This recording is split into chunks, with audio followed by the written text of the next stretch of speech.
ಓಂ ಸಾಯಿರಾಮ್. ನನ್ನ ಮುದ್ದಿನ ಮಗುವೆ, ನಿನ್ನ ಮನಸ್ಸಿನಲ್ಲಿಯೇ ನನಗೆ ನೀನು ಮಾಡುವ ಪೂಜೆ ನನಗೆ ಬಹಳ ಶ್ರೇಷ್ಠವಾದುದು. ಏಕೆಂದರೆ ಈ ಸಾಯಿಗೆ ಬೇಕಾಗಿರುವುದು ನಿಜವಾದ ಪ್ರೀತಿ, ನಿಜವಾದ ಭಕ್ತಿ ಮಾತ್ರವೇ. ನಿನ್ನ ಭಕ್ತಿಯ ಆಳವನ್ನು ನೀನು ತೋರಿಸಬೇಕೆಂದಿಲ್ಲ. ನಾನು ನಿನ್ನನ್ನು ಚೆನ್ನಾಗಿ ಅರಿವೆನು. ಮನುಷ್ಯನು ಎಲ್ಲ ಸಮಯದಲ್ಲಿ ಒಂದೇ ತರಹವಿರುವುದಿಲ್ಲ. ಕಷ್ಟದಲ್ಲಿರುವ ಮನುಷ್ಯನ ವರ್ತನೆ ಒಂದು ರೀತಿಯಲ್ಲಿದ್ದರೆ, ಸುಖದಲ್ಲಿರುವಾಗ ಅದೇ ಮನುಷ್ಯನ ವರ್ತನೆ ಬೇರೆ ರೀತಿಯಾಗಿರುತ್ತದೆ.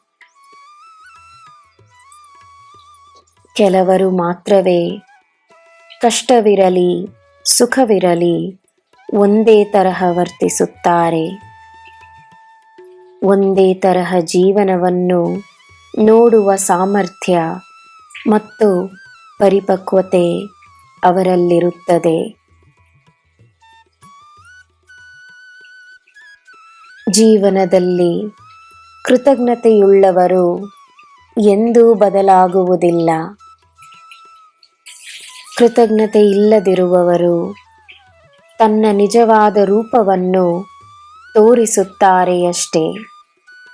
ಇದರಲ್ಲಿ ಆಶ್ಚರ್ಯವೇನೂ ಇಲ್ಲ.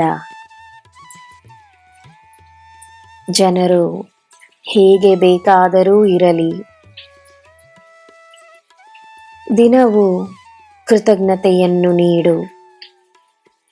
ನಿನ್ನ ಜೀವನದಲ್ಲಾಗುವ ಪವಾಡಗಳನ್ನು ನೋಡು. ತಾನಾಗೆ ಎಲ್ಲ ನಿನ್ನ ಪರವಾಗಿಯೇ ಆಗುತ್ತದೆ. ನನ್ನ ಮಗುವೆ, ನಿನ್ನ ಆಲೋಚನೆಗಳು ಸಕಾರಾತ್ಮಕವಾಗಿರಲಿ. ಒಳ್ಳೆಯದನ್ನೇ ಯೋಚಿಸು, ಒಳ್ಳೆಯದೇ ಆಗುತ್ತದೆ. ಈ ಸಾಯಿಯ ಮಾತು ಸುಳ್ಳಾಗದು. ನಿನಗೆ ಸದಾ ನನ್ನ ಆಶೀರ್ವಾದವಿದೆ. ನಿನಗೆ ಎಲ್ಲ ಶುಭವೇ. ಜೈ ಸಾಯಿರಾಮ್.